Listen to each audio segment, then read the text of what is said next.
تمام انبیاء کی طرف سے جو ماضی میں گزرے ہیں ایک ضرب المثل کے طور پہ بات موجود ہے، اور یہ بات میرے اور آپ کے آقا مولا نے ہمیں پہنچائی، اور وہ یہ کہ اذا لم تستحی فاصنع ما شئت، جب تیرے میں حیا باقی نہ رہے تو جو چاہے کر. چونکہ حیا مانے ہوگا نا یہ بڑا ہے، حیا مانے ہوگا کہ یہ ماں ہے اور یہ بات میں نے نہیں کہنی، حیا روکے گا کہ یہ باپ ہے اس کے سامنے یہ کام نہیں کرنا، حیا روکے گا کہ یہ میرے رسول صلی اللہ علیہ وسلم کی طرف سے ممانعت ہے اور میں حضور علیہ السلام کا سامنا کل قیامت کے دن کرنا ہے.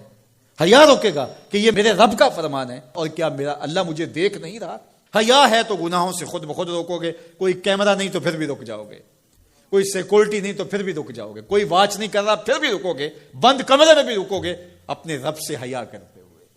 لیکن اگر رب سے حیا نہیں ہوگا، اس کے رسول سے حیا نہیں ہوگا، تو پھر جو مرضی کرو، پھر تمہیں نہ کوئی کیمرہ روک سکتا ہے، نہ باپ روک سکتا ہے، نہ ماں روک سکتی ہے، نہ بڑا بھائی روک سکتا ہے، کوئی نہیں روک سکتا تمہیں جب تمہارے اندر حیا نہیں ہے. حیا ہوگا تو پھر گناہوں سے خود بخود بچتے چلے جاؤ گے، برے اعمال سے بچتے چلے جاؤ گے، بد اخلاقی سے بچو گے، زبان سے جملہ نکالنے سے قبل سوچو گے کہ یہ جملہ مناسب نہیں ہے تو میں اس کو کبھی بھی نہیں بول سکتا، اس لیے کہ حیا مانے ہو جائے گا اور طبیعتوں کے اندر ایک نور پیدا ہوتا چلا جائے گا. اور یہ پردہ جب اٹھ گیا اور یہ ڈر جب ختم ہو گیا تو پھر راستے صاف ہو جاتے ہیں، جو مرضی کرتا رہو، پھر کوئی پرواہ نہیں ہوتی ہے. مدینہ المنورہ میں صحابہ تشریف فرما تھے کہ ایک خاتون گزری، سیاہ رنگت، حبشی نژاد. تو ایک صحابی فرمانے لگے اگر جنتی خاتون دیکھنی ہے تو یہ خاتون جا رہی. تو پوچھا کہ یہ کیسے؟ کہا ایک دن یہ خاتون حضور کے پاس آئی اور اس نے کہا حضور مجھے مرگی کے دورے پڑتے ہیں تو میرے لیے دعا کر دیجئے کہ اس مرض سے مجھے نجات ملے. تو آقا کریم علیہ السلام نے فرمایا اگر تم کہو تو میں دعا کر دیتا ہوں اور یہ دورے تمہیں نہیں پڑیں گے، اور اگر تم ان پہ صبر کر لو تو میں تمہیں جنت کا وعدہ دیتا ہوں. اب تمہارے ہاتھ میں ہے، جو چاہو کر لو.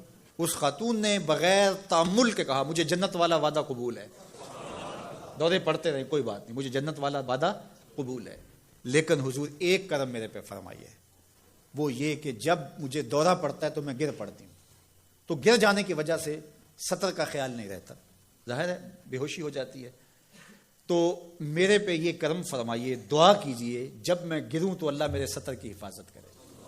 تو حضور نے یہ دعا کر دی. اب وہ گرتی تھی لیکن اس کا سطر نہیں کھلتا تھا. اللہ اکبر. تو اس کو کتنا خیال تھا اپنے پردے کا، کتنا خیال تھا اپنے سطر کا. یہ جمال ہے عورت کا، عورت مستور ہے، عورت کو عورت کہا جاتا ہے، مستور سطر سے ہے، یہ پردے کی چیز ہے. اور اللہ جل شانہ نے اوڑھنیاں اوڑھ کر کے رکھنے کی خواتین کو تلقین کی. آج جدید مفکرین تو عورت کے ساتھ مصافحہ کے راستے بھی نکال رہے ہیں. وہ کسی نے کہا تھا یہ عورت کی آزادی نہیں ہے، یہ عورت تک پہنچنے کے لیے مرد آزادی چاہتے ہیں.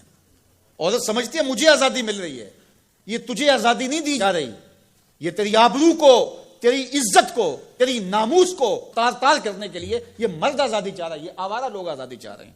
تجھے کھلونا بنانا چاہتے ہیں، تو کھلونا نہیں ہے.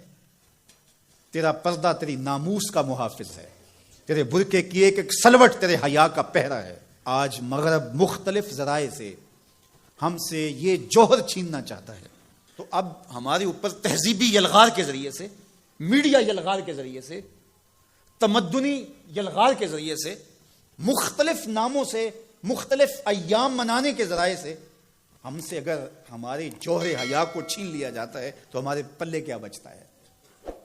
کیا ہم گگو کوڑا قوم ہے کہ جو کوئی لے کے آئے اور اسی کے پیچھے چل پڑے؟ کیا ہمیں نہیں پتا کہ ہم کون ہیں؟ ہماری بھی کوئی بنیاد ہے، ہماری کوئی ساکھ ہے، ہمارے آباء و اجداد ہیں، ہمارے اوپر کتاب اتری ہے، ہمارے آقا نبیوں کے امام ہیں، ہمیں پورا کامل اکمل دین دیا گیا ہے.